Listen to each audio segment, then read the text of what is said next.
Python data science నుండి advanced జెన్ AI వరకు latest technologies నేర్చుకోవడానికి వీక్యూబ్ సాఫ్ట్వేర్ సొల్యూషన్స్ ని సంప్రదించండి.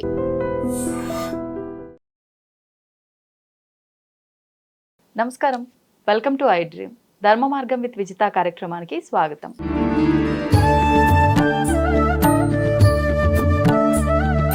నమస్తే మా. శ్రీ గురుభ్యో నమః, శ్రీ మాత్రే నమః. నమస్తే మా. మనకి శ్రావణ మాసంలో వచ్చే పంచమి నాగుల పంచమి. ఆ రోజున చేసే విధి విధానాల గురించి వివరించండి. మనకి శ్రావణ మాసంలో అమావాస్య అయిపోయిన తర్వాత పంచమి తిథి నాడు మనం నాగపంచమి, గరుడ పంచమి అని కూడా అంటారు. గరుడ పంచమి అని దేనికి అంటారు అంటే ఇది విష్ణువు యొక్క వాహనం, గరుడ వాహనం. ఆయనని మనం సేవిస్తూ, గరుడ పురాణంకి అధిపతి కదా ఆయన. అంటే మనం చేసిన పాపాలు, సకల పాపాలని తొలగిపోవాలనేసి గరుడ పంచమిని గరుడికి మనం సేవిస్తాం అనమాట. ఆ రోజు తలుచుకోవడము, లేదా మనం పసుపు కుంకుమ అక్షంతలు సమర్పించడం, గుళ్ళల్లో ఉంటారు కదా విగ్రహాలు, అక్కడికి వెళ్ళి సమర్పించడం అనేది జరుగుతుంది. ఇంకా మీరన్నట్టుగా నాగపంచమి అనే విషయానికి వస్తే, సర్పము అంటేనే మానవుడు, మానవుడు అంటేనే సర్పం చెప్పాలంటే. ఎందుకంటే మానవ శరీరంలో ఉండే వెన్నెముకనే సర్పం. అక్కడ సర్పము పెనవేసుకొని కూర్చొని ఉంటుంది. మనం సాధనలో వెళ్తూ దాన్ని యాక్టివేట్ చేసుకుంటూ పైకి తీసుకెళ్తాము. మానవుడి యొక్క జీవితంలో సర్పము చాలా పాత్ర పోషిస్తుంది. ఎలా అంటే పెళ్లి కావాలన్నా సర్పదోషం ఉంటే పెళ్లి కాదు, జాతకరీత్యా. సంతానం కలగాలన్నా జాతకరీత్యా సర్పదోషాలు ఉంటే సంతానం కలగదు. ఈవెన్ మనకి కెరియర్లో గ్రోత్ రావాలన్నా కూడా ఈ సర్పదోషాలు, కాల సర్పదోషాలు ఉంటే కూడా మనకి గ్రోత్ అనేది ఉండదు.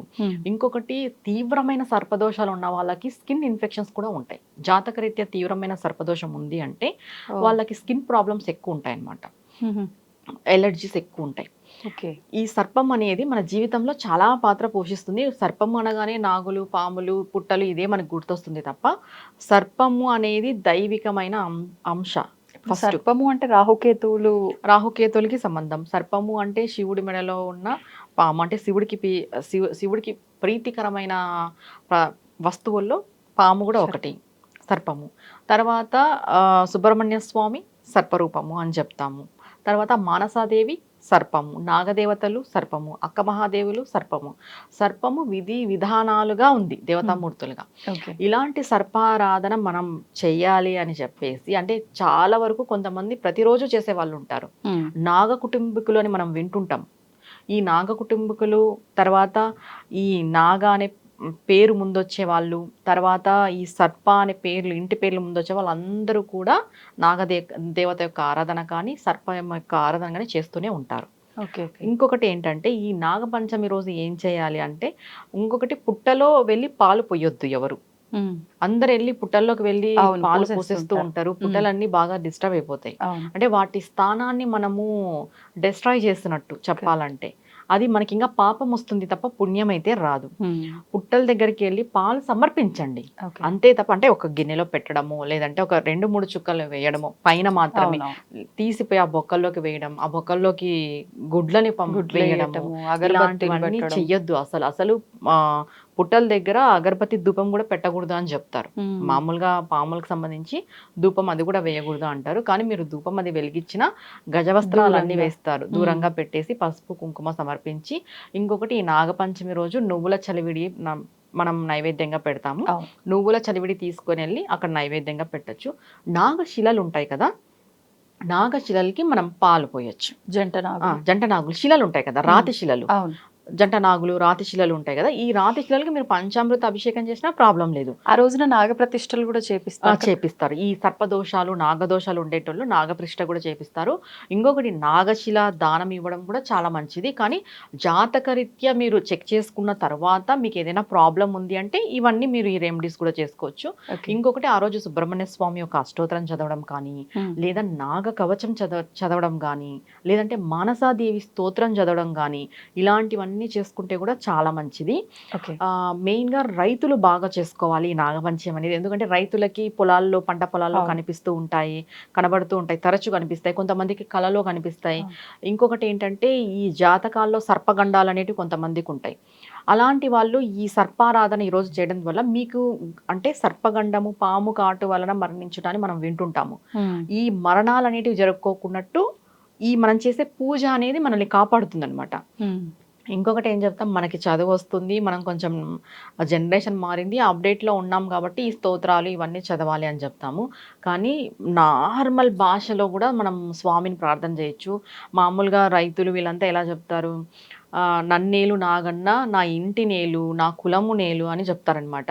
అంటే నన్ను నువ్వు వెళ్తావు, నా ఇంటిని నువ్వు వెళ్తావు, నా కులమును వెళ్తావు. అంటే పొరపాటున నీ పడగ తొక్కినా నన్ను పగవాడు అనుకోవద్దు, మనవాడు అనుకో, నేను నీకు రూకలిస్తాను, నాకు పిల్లల నూకలివ్వు అని అడుగుతారు. జనరల్ భాషలోనే అడుగుతారు నాగదేవతని. మనం ఏదో పెద్ద పెద్ద స్తోత్రాలు పోయి చెప్పాల్సిన అవసరం లేదు అక్కడ పోయి. అంటే నువ్వు నా ఇంటిని వృద్ధి చేయి, నా వంశాన్ని వృద్ధి చేయి. ఎందుకంటే మనం ఇంతకు ముందే చెప్పుకున్నాం, సర్పదోషాలు ఉంటే పిల్లలు పుట్టరు, పెళ్లిళ్ళు కావు అనేసి. మెయిన్ మనం సంతానానికి మెయిన్ రోల్ పోషిస్తాయి సర్పదోషాలు. అందుకు మనం ఏం చెప్తున్నాము, జనరల్ భాషలోనే నువ్వు నా ఇంటి నేలు అంటే నా ఇంటికి నువ్వే అధిపతి, నా ఇంటిని వృద్ధి చెయ్యి అంటే నా వంశాన్ని వృద్ధి చెయ్యి. నేను ఎప్పుడైనా నిన్ను తొక్కినా, నిన్ను కొట్టినా, పగవాడిలాగా నువ్వు పగబట్టద్దు నా పైన, నన్ను కరుణించు, నేను నీకు నూకలు ఇస్తాను అంటే ఈ నువ్వుల చలివిడి ఇస్తాను, లేదంటే కాయిన్స్, కొంతమంది కాయిన్స్ పెడుతుంటారు, నేను ఇవి సమర్పిస్తాను, నా వంతు నీకు దక్షిణ సమర్పిస్తాను, నీ వంతు నువ్వు పిల్లల మూకలివు అంటే పిల్లల్ని మాకు ప్రసాదించు, సంతానాన్ని మాకు ప్రసాదించు అని జనరల్గా నాగదేవతలకి ఇలా మొక్కినా కూడా వాళ్ళు కరుణిస్తారు. మెయిన్గా ఆ రోజు సంతానం లేని వాళ్ళు ఈ పుట్టమన్ను స్వీకరిస్తారనమాట. భార్యాభర్త పుట్టమన్ను తినాలి, కొంచెం తిండా అంటే ఇంత ఎక్కువ కాదు. పుట్టమన్ను తినడం వల్ల కూడా చాలా మంచిది. పెళ్ళిళ్ళు కాని వాళ్ళు కూడా ఈ పుట్టమన్ను తీసుకొని ఆ రోజు మనం స్నానం చేస్తాం చూడు, ఆ వాటర్లో కొంచెం కలుపుకొని స్నానాలు చేసినా కూడా పెళ్ళిళ్ళు అవుతాయి అని చెప్తారు. అలాని రోజు కాదు, అలాని ఎక్కువ పుట్టమన్నును కూడా తీసుకొచ్చి డిస్టర్బ్ చేయదు, దేన్ని కూడా డిస్టర్బ్ చేయకోకున్నట్టు మనం రెమెడీ అనేది చేసుకోవాలి. అంటే మనం రెమెడీ చేసుకోవడం కోసం ఇంకో దాన్ని మనము డిస్టర్బ్ చేయడం అనేది కరెక్ట్ అయిన పద్ధతి అయితే కాదు. ఇంకొకటి, చెవులు సరిగా వినపడని వాళ్ళకి పుట్టమన్ను తెచ్చి చెవులకు పెట్టాలి అని కూడా అంటూ ఉంటారు. ఇది నమ్మకం? నమ్మకమే. చెవులు సరిగ్గా వినపడని వాళ్ళకి పాలు పోసిన రోజు పుట్టమన్ను తెచ్చి చెవులు పెడితే చెవులు బాగా వినిపిస్తాయంటారు. స్కిన్ ఇన్ఫెక్షన్స్ ఉన్న వాళ్ళు ఉంటారు కదా, ఈ స్కిన్ ఇన్ఫెక్షన్స్ ఉన్న వాళ్ళు కూడా ఈ పుట్టమన్నుని స్వీకరించడం ద్వారా అంటే తీసుకోవడం తినడం ద్వారా స్కిన్ ఇన్ఫెక్షన్స్ కూడా తగ్గుతాయి. అంటే అది ఒక్క రోజుకి తగ్గవమ్మా, ఏది కూడా ఒక్క రోజుకి తగ్గదు. మనం ఒక ప్రాసెస్ అనేది చేయాలి, తరచుగా చేస్తూ ఉండాలి. అప్పుడు నువ్వు తరచుగా చేస్తూ ఉండాలంటే తరచుగా పుట్ట దగ్గరికి వెళ్ళాలి, తరచుగా నువ్వు సర్పారాధన చేయాలి, తరచుగా నువ్వు సర్పాలకి పాలు ఏదో ఒకటి నైవేద్యంగా నువ్వు సమర్పిస్తూ ఉండాలి. ఇవన్నీ నేను ఏం చేసుకోలేను, నాకు ఈ ప్రాబ్లమ్స్ ఉన్నాయి అంటే కొంతమంది జాతకం చూయించుకొని ఉంటారు, వాళ్ళకి సర్పదోషాలు ఉన్నాయని తెలిసి ఉంటుంది. అలాంటి వాళ్ళు ఈ నాగ స్తోత్రం చదవడం, మానసాదేవి స్తోత్రం చదవడము, సుబ్రహ్మణ్య స్వామి ఆరాధన ఎక్కువ చేయాలి. మనకి సర్పదోషాలు, నాగదోషాలు, కాలసర్పదోషాలు ఉన్నాయి అన్నప్పుడు సుబ్రహ్మణ్య స్వామి యొక్క ఆరాధన బాగా చేయడం ద్వారా మనకి స్వామివారి యొక్క అనుగ్రహం కలుగుతుంది. ఎందుకంటే అన్ని సర్పాలు కూడా శాంతింపబడతాయి సుబ్రహ్మణ్య స్వామి ఆరాధన చేయడం ద్వారా. ఇంకొకటి మామూలుగా ఏం చెప్తారు, ఇట్లా పాలు పోసి వచ్చిన తర్వాత పుట్టమన్ను ఉంటుంది కదా, తీసుకొచ్చి మన గుమ్మానికి అటువైపు ఇటువైపు కూడా ఇట్లా నాగుల్లాగా గీస్తాం అనమాట, రాస్తాం. అటువైపు ఇటువైపు ఇట్లా నాగదేవతల్లాగా రాసి దానికి కూడా పసుపు కుంకుమ పెట్టేసి లోపలికి వెళ్తారు. బయట గుమ్మానికి ఇప్పుడు సింహద్వారం ఉంటుంది కదా, సింహద్వారానికి అటువైపు ఇటువైపు కూడా నాగుల్లాగా గీస్తారు పుట్టమన్నుతో ఆ రోజు, నాగపంచమి రోజు. ఎందుకంటే మా ఇంటికి రక్ష అనేది ఒకటి, ఎవరికైనా ఇంటిల్లి పాదిలో ప్రతి ఒక్కరికి ఏదో ఒక దోషం ఉంటుంది సర్పానికి సంబంధించింది. ఛాయాదోషం అన్నా ఉంటుంది, పూర్తి దోషం కాకపోయినా, అంటే నీడ దోషం అంటారు, ఛాయాదోషం అన్నా ఉంటుంది. అలాంటి దోషాలు పోవాలని, తర్వాత ఈ గండాలు ఏమైనా ఉంటే గండాలు పోవాలని. ఈ సీజన్ ఏంటి అని అంటే రోగాల సీజన్ చెప్పాలంటే. ఏంటి, ఈ చలి తర్వాత వర్షము, ఈ కొంచెం డిసీజెస్ ఎక్కువ ఉంటాయి కదా, ఇవి కూడా రావు. ఆ పుట్టమన్ను తెచ్చి ఇట్లా పాముల్లాగా మనం అటువైపు ఇటువైపు గీసామంటే మనం నాగబంధనం అంటాం. అవును, నాగబంధము అని అంటే ఏంటి, ఆ ఇంటికి ఒక రక్ష ఉంది అని అర్థం. అంటే ఇంటికనే కాదు, బంధనము అంటే దానికి బంధించి ఒక రక్షగా ఉన్నారని అర్థం. ఈ నాగపంచమి రోజు మీ ఇంటి గుమ్మానికి, సింహద్వారానికి అటువైపు ఇటువైపు కొంచెమే పుట్టమన్ను, ఎక్కువ ఏం పట్టదు.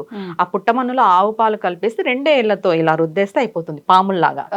అంతే, అటువైపుకి ఇటువైపుకి పసుపు కుంకుమ పెట్టి దండం పెట్టుకొని లోపలికి వెళ్ళిపోవడం. అది మీ ఇంటికి ఒక బంధనం లాగా పనిచేస్తుంది, ఒక నాగ రక్ష లాగా పనిచేస్తుంది. ఇది నాగపంచమి రోజు చేస్తారు, మేము చేస్తాం. ఈ గీయటము ఇదంతా అంటే మామూలుగా ఈ విధానం అంతా ఆచరిస్తారు కానీ ఈ గీయటం అనేది అయితే ఇక్కడ సైడ్ ఎక్కువగా ఆచరించారు. నేను లాస్ట్ ఇయర్ గీసిన ఇది ఇంకా ఉంది మా ఇంటికి. అట్లా కావాలంటే ఉంచాలా? ఫోటో పెడతా. ఉంటుంది అది అట్లనే. ఆహా, okay. దాన్ని ఏం కడిగేసి అవసరం లేదు, అది జస్ట్ ఉంటుంది. ఒకవేళ మీకు ఏమైనా ఇబ్బందిగా అనిపిస్తే కడిగేసుకోవచ్చు నెక్స్ట్ వాటర్ వేసి. ఓకే అలానే ఉంది, ఇప్పటికీ అలానే ఉంది. మళ్ళీ మనం ఈ నాగపంచమికి వేస్తాం. అది మన ఇంటికి రక్షలాగా పనిచేస్తుంది. అటువైపు ఇటువైపు నాగుల్ని గీయడము అనేది పుట్టమన్నుతో. ఓకే. ఎందుకు పుట్టమన్నే అంటే వాటి స్థావరం పుట్టనే కాబట్టి ఆ పుట్టలో వాటి యొక్క శక్తి ఉంటుంది. ఎందుకంటే అవి అక్కడే ఉంటాయి కాబట్టి వాటి యొక్క శరీరం నుండి వచ్చిన గణాలన్నీ ఆ మట్టి తీసుకొని ఉంటుంది అనమాట. ఆ మట్టిని రాయడం ద్వారా మన ఇంటికి కూడా నాగబంధనం లాంటి రక్ష ఉంటుంది. ఓకే. నాగుల యొక్క రక్ష మనకి లభిస్తుంది అని చెప్తారు. ధన్యవాదాలు. నమస్తే అమ్మా. And for more videos, Please subscribe to iDream. Please subscribe to iDream. Please subscribe iDream. And please subscribe to iDream. For more videos, subscribe to iDream. please like, share, and subscribe to the channel. Congratulations, iDream. Subscribe to iDream. Subscribe to iDream. So subscribe to iDream Media. iDream ki iDream team andarki huge congratulations. Please subscribe iDream Media. Please subscribe to iDream. Subscribe iDream. Please subscribe to iDream. iDream అంటే నా కళల ఛానల్ను subscribe చేసుకున్న నోరు తిరుగుతలేదు, మీరైతే గంట గుర్తు కొట్టండి. For more such videos, please subscribe to iDream.